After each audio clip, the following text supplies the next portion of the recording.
大家好，欢迎收看今天的面具人。今天是2021年的4月25号星期日，各位观众朋友们，别来无恙吧？哎呀，面具人最近的这个中耳炎弄得我都有点口齿不清了，所以呢，我的节目更新的频率降低了一点儿。哎，就是因为这只耳朵露在外面的这只，不知道是不是因为这只耳朵容易进空气的原因啊？这只没有进空气，这只挡住了啊！哈哈哈哈，不开玩笑了。今天呀，咱们主要讲3件事儿啊。第一个呢，就是外地人买电动车的事儿，还有呢，就是中国的房地产市场出大事儿了，有年龄限制了。那最后的一个事儿呢，咱们来讲一讲这马云呀被整了一圈儿，中共终于图穷匕现了。然后呢，在节目的最后部分，面具人由于见了很多人是因为钱的问题头疼，想要翻身儿啊，可是呢又找不到翻身儿的办法，有赚钱的，有亏钱的，这个贫贱到底能不能移呢？刚好呢，面具人最近偶尔的看到了凤姐的视频，我就想从凤姐的事儿当中来讲一讲贫贱到底能不能移。好，开始讲咱们的正题之前呢，给大家放一个片段，让大家见证一下面具人我的预言啊。比特币从6万多跌到了4万多，甚至呢一度有戳破4万直奔3万的架势，那这是雪崩呀，造就了很多人哀鸿遍野呀。早先面具人是怎么说的？来看这个视频。4月到5月很可能会出现一大波的比特币呀、加密货币的大崩跌。4月到5月很可能会出现一大波的比特币呀、加密货币的大崩跌。4月到5月很可能会出现一大波的比特币呀、加密货币的大崩跌。看到了吧？面具人当时精准地判断了4月到5月之间比特币会出现大崩跌的，并且当时我把金额都给你们准确地说出来了，会跌到4万的分水岭这个区域。当时面具人是怎么说的？中共可以无成本的挖矿，然后呢，习近平他就会开始兜售自己零成本挖的矿，然后呢，制造砸盘，制造社会动荡，对吧？我们可以观察一个标志性的事件啊，那就是中共出手呀，真的可谓是非常的玄妙。这个关键的事件就是拜登前天透露出自己有意愿想要把资产收益税加倍收，避免这些钱流向虚拟金融行业，鼓励用这些钱做社会福利和实业。然后呢，中共就开始砸盘了呀，于是就造成了比特币从6万多一路跌到接近3万了啊。那这个操作是非常的隐蔽的，有多隐蔽呢？大家可能很难知道啊，这个币是谁卖的，谁在放水，谁在带节奏放血的。但是呢，大家都知道了，比特币崩了呀，比特币大跌了呀，让我们老百姓亏钱了呀。于是呢，大家就会把怒火指向拜登，觉得是因为拜登的这个政策导致了大家都亏钱了呀，拜登真坏，推翻他，造成这种局面。那也符合中共一贯的不想让拜登上台的准则。中共从去年就开始使出了吃奶的劲儿，阻止拜登上台。他在美国制造各种各样的阴谋论，制造人民矛盾、政府矛盾。现在呢，中共又暗度陈仓的用一种很隐蔽的方式，偷偷的开水龙头泄水，又制造了新一波的金融矛盾，让大家觉得，哎呀，拜登真坏，推翻他。可是很多人很难理解，比特币大跌，金融市场大跌，这背后究竟是有谁在趁势捣乱呢？对不对？同时呢，中共他把它零成本挖出来的币大量的出货，也是一箭八雕，多好的。值得注意的是啊，美国的黑金资本市场有大量的红色贵族的钱，华尔街呀、币圈呀、美股呀，这里面啊，红色贵族的钱的数量是吓死人的，说出来吓死你们了，真的是天文数字呀。那中共就可以随意的操纵这些钱，所以说要玩金融战争，拜登呢，他对这些资本利得收税是很妥的。目前呢，你看啊，他要紧缩这个资本市场啊，他要避免资本呀金融过度膨胀，因为资本金融过度膨胀了，那就有洗钱呀，或者是资本败坏的可能。而真正的实业呀，这些工人，他们的好处就没有了，他们的好处都在被这些纯粹的资金玩资金的东西给这个清洗，对吧？所以呢，收这个纯粹榨油的资本利得税，针对资本利得市场是好事儿。否则呢，美国无论从贸易逆差还是资本注水，在这个层面上被中共继续搞下去的话，迟早是要玩死的。哎呀，今天币安 APP 又停了，据说是明天重开啊。那这又可能会锁住了很多电子币用户的交易了呀。很多人今天交易不成，那就等明天交易。那明天呀，就很可能会出现新的一波行情。哎，无所谓，反正面具人我已经化身抄底狂魔了。前2天呢，我抄底抄到了 0.145 这个价位，玩狗狗币赚了几万块钱。那这2天呢，我淡定了许多，我就等着继续抄底儿。这方面的话题不能多说了。今天咱们主要是讲民生问题，不是讲金融啊。有金融的问题想要咨询面具人我的，可以私下交流，节目下方有我的联系方式。好，来讲今天的主题。节目开始之前呢，新来的观众朋友们就请点击屏幕下方的点赞、订阅、小铃铛，这样呢你们就不会错过面具人每一期的精彩节目啦。哎呀，现在这电动车都是高档玩意儿了。广州将在4月底前完成限摩限电的政策，在12月底前全面启动电动自行车的备案工作。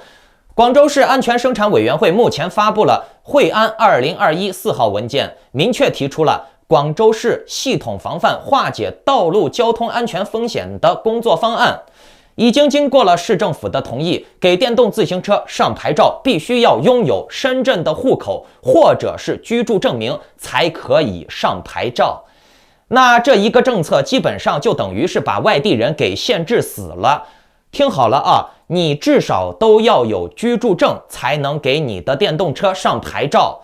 现在深圳的居住证门槛是高得很的，需要同时符合合法稳定居所和合法稳定职业这2个条件，你才有可能办到居住证。那这个合法稳定住所就很好理解了嘛，要么就是你在深圳买房了，要么呢就是你在深圳的单位给你开员工宿舍的证明，并且呢还有一个前提就是连续居住满12个月的，以及2年内累计交满18个月社保的人才能开出来这个证明。好家伙，这个门槛可不低呀！连续居住满12个月，并且要交18个月的社保，那这18个月的社保算下来都要好几万块钱了呀，对不对？这一个电动车才多少钱嘛？哎，这个事儿呀，是真的没有吹牛逼，已经开始实行了，并不是说党中央公布的文件说今年年底之前，现在已经开始实行了。来看这个视频，证卡了多少人？上牌的那个条件太苛刻了，还没有达到，然后就无法使用电瓶车。因为刚来的话，根本不可能满足那么多条件嘛。没有居住证或生户，我们只能拒绝。像我们礼拜6、礼拜天的话，拒绝了5、6个，想买不了。人民公社文化大革命就要来了，唱红歌，跳红舞。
看到了吧？你说要办居住证，门槛又那么的高，等于说你在深圳的前几年几乎是不可能有电动车这么低成本的交通工具的。你上班要么打车、坐地铁、公交车自己选。而且呢，大家再回顾一下我之前节目中讲的，中共推出了路引制度，也就是说，你去外地的话，如果逗留要超过24个小时，你就必须要提前报备审批。也就是说，普通人在没有获得审批签证的情况下，在外地，尤其是深圳、上海这些一线城市，都是要预先审批签证的。那既然普通人在外地连24个小时都不能超过，更何谈居住超过2年呢？对不对？这分明就是矛盾政策嘛，对不对？依面具人我来看啊，这个政策更像是逼这些苦苦留守在一线城市的外地人，买不起房的外地人赶紧滚蛋，回乡下买便宜房去。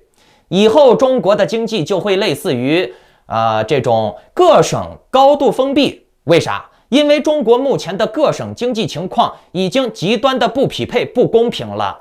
面具人就问你们，你在河北的餐馆管吃住一个月能赚2000块钱左右，差不多了吧？但是你在北京、深圳的餐馆管吃住一个月能赚3、4千，对吧？那你们赚的钱都是人民币，北京、深圳、河北，对吧？可是这中间的差别大了去了，都是人民币，这样能行吗？再加上现在一线城市的房价很高，有很多的外来务工人员，往往他们都是在深圳赚上几年钱，打上几年工就回老家了。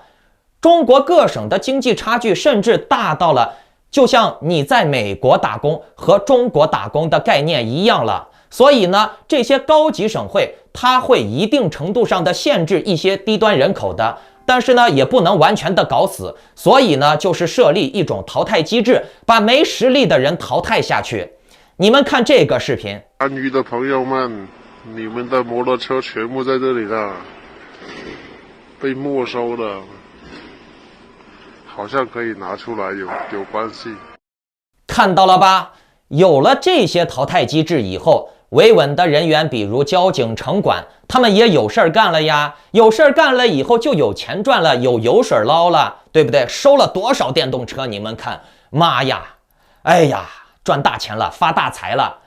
至于有实力的人，他们可以继续在这边维持高收入、高消费，在高级城市买高级的房子。买了高级的房子以后，你的孩子就算是在高级城市洗碗扫厕所，也比在2、3线城市洗碗扫厕所的高级。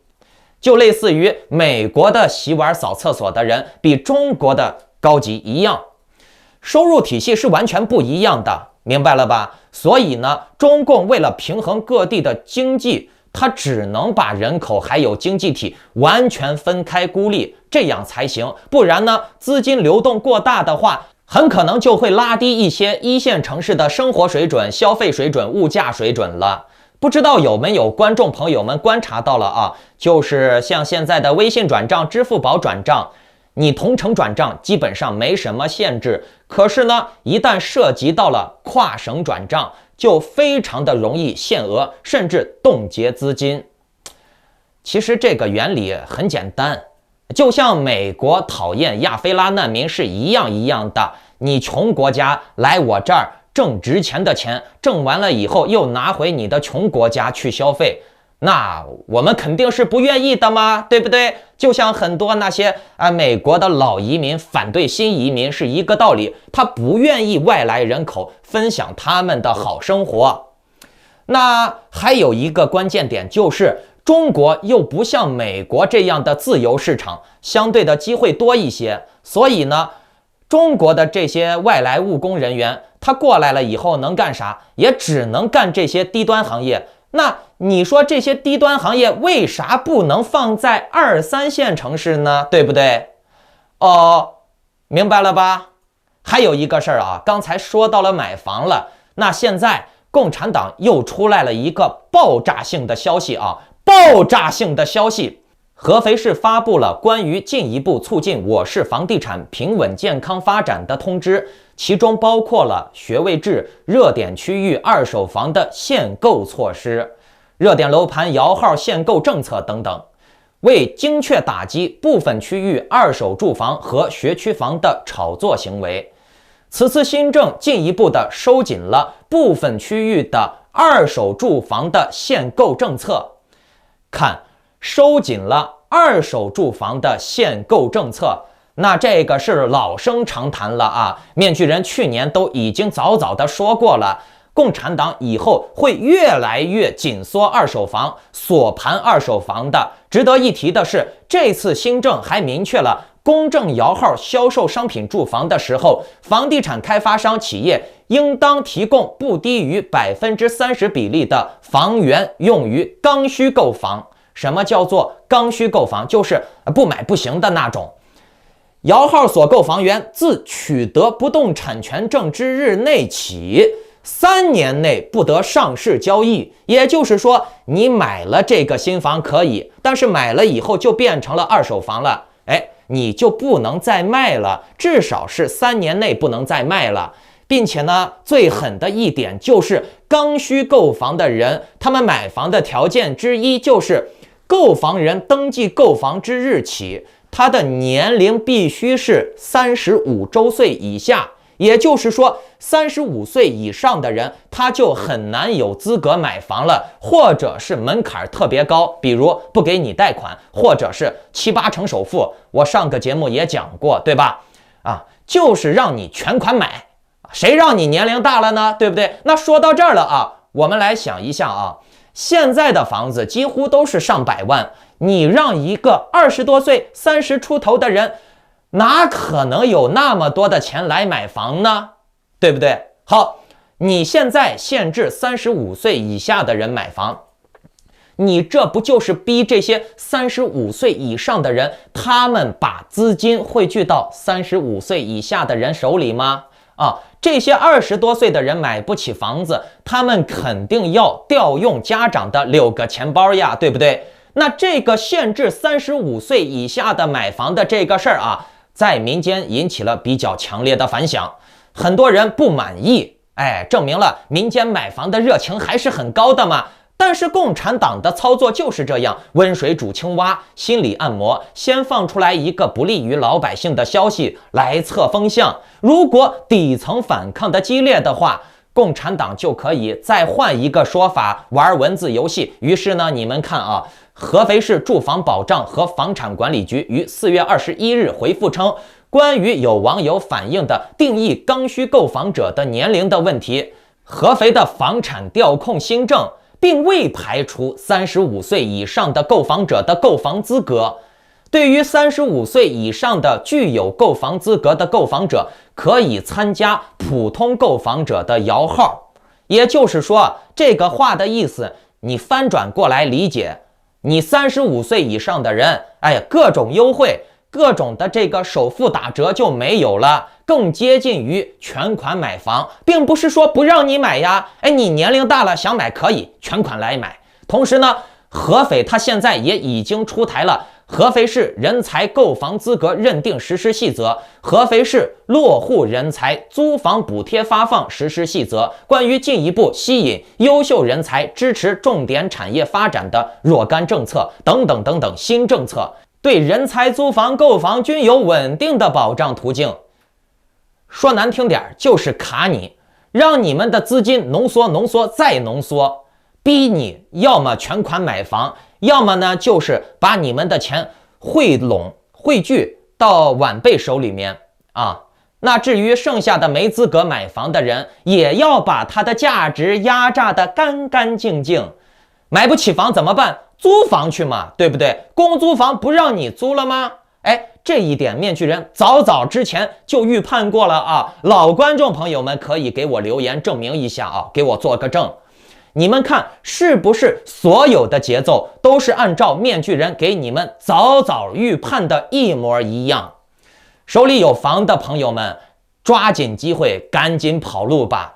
共产党的举动已经如此的明显了，你还要装傻，或者是抱侥幸心理，觉得自己能占便宜，自己能从共产党这里捞到好处。你要是抱这种心态，你不被割，谁被割呢？对不对？其实现在对于共产党红色贵族来说，最好的经济体就是这样，每个省有自己的经济体系、货币体系、物价体系，这样呢，国内的物价互相不通，每个省市自成一体。刚好呢，现在拼多多的社区供销社、社区物流都基本上已经成型了，买东西可以不用考虑外地是什么价，本地是什么价了。每个区域都是网格化的，每个区域都可以物价利润比例达到最优化、最高化。然后呢，中央就可以压榨出不同地区的最高利润了。尤其是这个房子啊，它就是为了锁住你的，以后呢还会出来各种各样的相关的奇葩政策的。一方面呢，它会限制你，不让你卖房，并且呢把房权和你的人权挂钩啊，你没房你就是二等公民，对不对？但是你有房也不代表你能混得多好。你混得再好，你也只是中共奴隶国的奴隶，你跟外国人啊，什么言论自由呀、自由工作呀、自由迁徙呀，是没办法比的啊。以后呢，就有路引制度了，对不对啊？各个地区都会因为路引制度导致了大家不能去外省，于是呢，比如你在工业省、农业省，你生下来是干什么的，都是定好的，子承父业，不用多想。反正数字人民币可以对这一切进行精细化调控，对不对？那说到数字人民币了，就要来讲讲咱们今天的第3个话题了。前段时间阿里巴巴、蚂蚁金服都被整治了嘛，我当时就说了，这个东西肯定是为数字人民币全面铺路的，他必须要把马云、把阿里金服、把这个所有的网络购物平台、网络金融平台啊搞掉、搞死，嘿嘿。现在呢，终于官宣了，蚂蚁集团传出消息，要求马云彻底退出股东会。据相关消息显示，蚂蚁集团因为近段时间各种各样的风波，而导致他们正打算让马云抛售自己所拥有的所有股权，或者是转交控制权，并且呢，彻底离开决策者的这个位置。尽管呢，马云已经从阿里巴巴退休了，但是呢，他依旧掌握着蚂蚁集团的控制权。现在呢，蚂蚁内部呢，等于是也想把马云给搞出去，分为2个方面。内部的这些股东他们迁怒于马云，把锅扣给马云，是因为在一次会议上马云对中国的经济批判了嘛？因为马云的这一番话，也导致了蚂蚁集团的上市失败，所以呢，这些股东他们没有赚到更多的钱，于是呢，对马云也抱有怨气。然后呢，现在蚂蚁集团要开始2次上市了，内部股东因为迁怒于马云，害怕马云接下来又捅什么娄子，而国家呢也不希望马云继续掌权，所以呢就传出了马云要彻底的被退出阿里，彻底的被退出支付宝、蚂蚁金服的股东会。甚至内部的其他股东，包括国家的领导，命令马云抛售自己所掌握的所有股权。我们退一步来想马云可是江家扶持起来的呀，蚂蚁金服也是江家金融的重要板块呀。可是我最早去年的节目前年的节目已经讲过了，马云之前跪舔红色贵族叛变了江家，舔过头了。所以呢，导致了金融这个板块逐渐被红色贵族掌握了主动权，导致了现在看满盘皆输。马云可谓是跟胡锦涛是一模一样的。胡锦涛想要摆脱我们江家想要摆脱江泽民就是那个意思，懂了没就是胡锦涛想要不跟这个江家平分天下，然后呢引入了红色贵族跟江泽民派系斗争。可是呢，你看，虽然说把红色贵族引入了搞什么皇室正统呀、继承人呀，乱七八糟的拿下江山了，可是呢，团派的人物也被清剿的差不多了呀。你看胡锦涛现在是个什么样子，胡锦涛的儿子胡海峰又是个什么样子，对不对？人呀，有时候呀，因为一时的贪念，想要更多，于是呢，人心不足蛇吞象，偷鸡不成蚀把米，满盘皆输，令人唏嘘。不过我早早也说过，马云呢绝对不会被干死的，他还是会挂个什么小官呀、文职的。习近平是不可能直接把马云干掉的。不仅如此，把马云赶走了以后，蚂蚁金服可以说是全面的国企了，对吧？我们看啊，4月25号消息。这个是数字中国建设峰会上面的消息，这个消息公布了中国人民银行数字货币研究所与蚂蚁集团签署了技术战略合作协议，双方将基于蚂蚁集团自主研发的分布式数据库 OceanBase 和移动开发平台 M-Pass 共同推动建设数字人民币的技术平台。据悉，根据协议，双方将依托各自的技术优势，开展数字人民币领域的深度交流与合作，共同推动新技术在数字化升级中的落地，服务实体经济。这里面有一个关键句子啊，就是中国人民银行数字货币研究所与蚂蚁集团签署了技术战略合作协议，双方将基于蚂蚁集团自主研发的分布式数据库。那这句话是什么意思啊？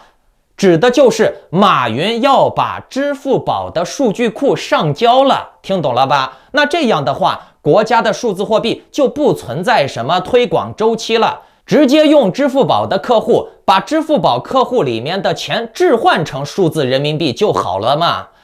你们支付宝里面有存钱的，到时候直接全部自动变成数字人民币，多好的，反正都是手机里面的数字嘛，省得推广了，直接抢过来用。所以呢，观众朋友们，赶紧转移资产吧，不然呢，结果是显而易见的。从微信、支付宝到各个银行，你的钱是无处遁形的。现在有的地方取现金只取2万块钱就要开证明，你觉得你的钱还能藏多久呢？共产的脚步是一步步的在逼近了。不过呢，最近呀，也有很多人都通过了面具人给的渠道，成功的办理到了境外的户头了。他们已经开始转移自己的资产了。那这个事儿咱们私下再说，毕竟涉及到个人钱财的事儿，这些都是隐私，咱们不能在节目里面公开说。好了，咱们接下来讲讲今天的精华内容啊。在面临社会大洗牌、共产狂潮之下，这个贫贱究竟能不能移？能不能移呢？是个问题。以下环节是精华内容，不要忘记点赞、订阅、小铃铛啊！前段时间看到了凤姐写的一篇文章，着实的让我震惊呀。先来给大家简单的介绍一下凤姐吧。凤姐出身于农村，她没什么背景和学历。当年因为参加了一档普通的电视选秀，学历普通的她自称9岁开始博览群书，20岁达到巅峰。她的智商是前300年以及后300年无人能媲拟的。主要研读经济类和知音故事会等人文社科类的书籍，并且呢，她因为说了一句她要嫁给奥巴马，于是呢就成为了所有人的笑柄。大家都认为这是不可能的，可是呢，凤姐最终还是把她的梦想完成了一半。虽说是没能嫁给奥巴马，但是呢，也成功的移民美国了，拿到了美国的绿卡了。也算是完成了人生目标的一半吧。而这个事实与网民对她的百般嘲弄、瞧不起，成为了现时代的讽刺中国人绝望懦弱、不敢想、不敢做的疯狂写照。凤姐到了国外，也和很多的新移民是一样的。最开始呢，干最底层的简单的工作，在美甲店做美甲、打扫卫生之类的杂活。可是呀，凤姐她在网上还有兼职呢，兼职写一些文章，或者是发视频之类的。面具人也长期观察凤姐，研究她的心理状态。我呢，也通过她的文章看到了另一个崭新的、令人刮目相看的罗玉凤。说句实话呀，凤姐无论是从心态、文笔、三观、学识等各方面，都是等闲之辈所难以媲美的。在《晏子春秋·内杂篇》下篇中，有一句被广泛引用的名言：“橘生淮南则为橘，生于淮北则为枳。”哎呀，这句话太经典了。在中国的凤姐与在美国的凤姐之所以有着如此逆天的反差，其现象呢，也完全可以套用这句话：“橘生淮南则为橘，生于淮北则为枳。”这句话翻译成通俗的白话来看，那就是好的社会令人变成鬼，坏的社会使鬼变成人。中国的凤姐几乎是人人唾弃、嘲弄、发泄的垃圾。而当她经历了种种的磨难而抵达了美国之后，短短的数年时间，美国的罗玉凤却足以令中国的大多数甚至绝大多数媒体人、老百姓、评论人感到汗颜。凤姐弱的时候，大家咒骂她，瞧不起她，拿她开涮发泄。可是呢，现在的凤姐又成为了很多中国人眼中的励志女神。这中间最可悲的并不是凤姐的奋斗过程，与芙蓉姐姐是一样的，大家对她的好评或者是差评依据的根本是她的强弱，而恰恰的与此人的人品、学识、能力无关。强大的坏人也能够受中国人万人膜拜，而弱小的好人不过是一堆垃圾而已，是供大家发泄找存在感的玩物。甚至呀，面具人原来的一些一起做心理研究的老师教授，他们都评价凤姐是变态的自恋人格、极端人格，很有可能对社会造成危害，给社会带来不良影响。这些人呢，是哪个教授、哪个老师，我就不点名批评了，反正也是在心理研究这一行业、这一领域啊，颇有盛名的。不点名批评了，毕竟是同僚一场。这里呢，还有一篇凤姐的文章，面具人摘录了一些啊，分享给大家，咱们一起来品味一下。我真正凄凉的时光是在上海，那时候我一个月才2000多块钱，因为市区的房租贵，我只能租住在郊区，住的是一个房间10几张床，住30个人的样子，每天大约花2个小时上班下班。还有我那个时候瘦，是因为很大的程度上，我当时1斤肉要吃3、4天。那时我在一家餐厅做服务员，店里面卖的沙鸡汁我没有喝过，我很想喝喝看，但是10几块钱一瓶，我实在是舍不得喝，所以直到我离开那家餐厅都不知道它是什么味道。有时候我感觉自己实在撑不下去了，在公园的长凳上哭泣的时候，周围的路人没有一个人过来问我为什么哭泣。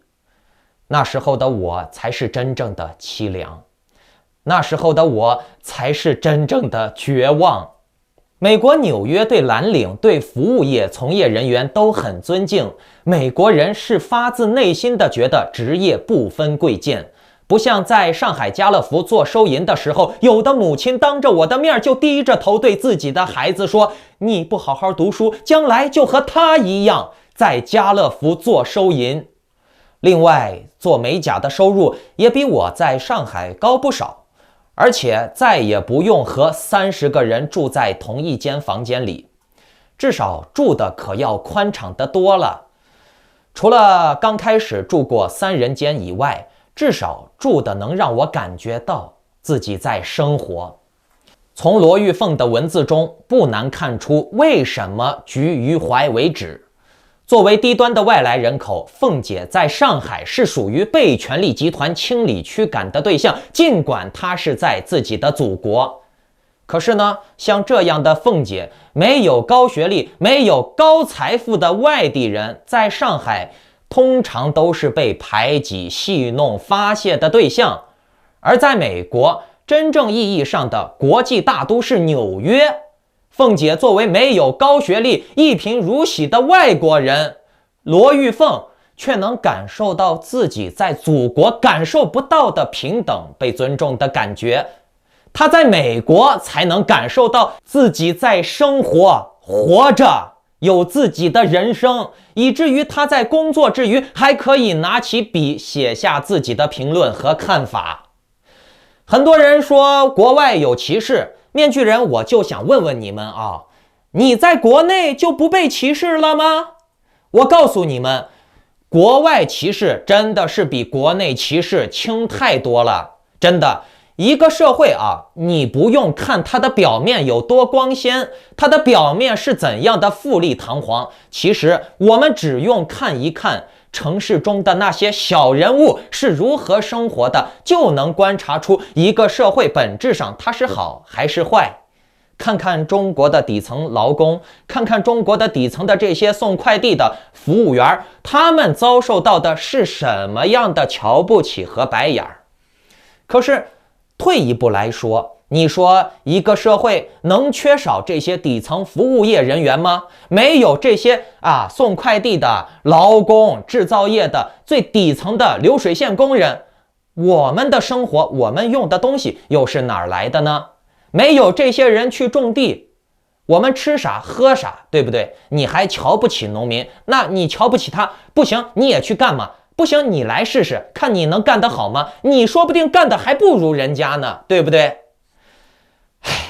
在自己的祖国，被某些学者、心理学教授认为是病态自恋人格的罗玉凤，她到了新的社会环境下，变好了，生活好了，她自己都发自内心的觉得不一样。在自由的世界，每个人都有表达自己想法的空间呀，只要不危害别人，谁管你那么多呀，对不对？于是呢，凤姐就可以自由的在网上挥洒笔墨。我们看，在宽容的环境下，凤姐自由的挥洒笔墨，给大家呈现出来了是一个自尊平和、努力奋斗的中国移民的形象，而且是那种最穷、最底层的、最没文化的人的一个升华。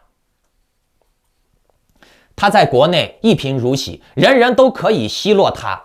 卑微的凤姐移民到美国之后，能够蜕变成为令人刮目相看的罗玉凤，实在是现身说法，见证了贫贱也能移，而且早移民早脱贫。